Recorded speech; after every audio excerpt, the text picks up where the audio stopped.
Model youth గ్రామ సభ initiative రీసెంట్‌గా న్యూస్‌లో కనిపిస్తుంది.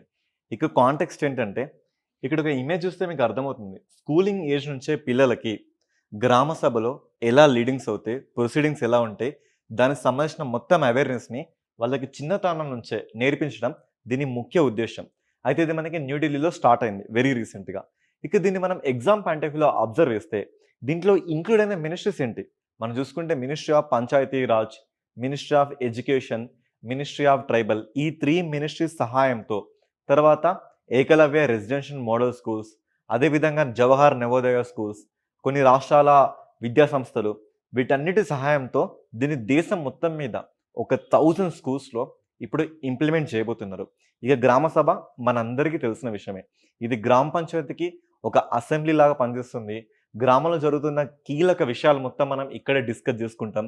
సో, దీనికి సంబంధించిన ఆర్టికల్‌ని మనం అబ్జర్వ్ చేస్తే పార్ట్ 9లో ఆర్టికల్ 243 దీన్ని అబ్జర్వ్ చేయొచ్చు.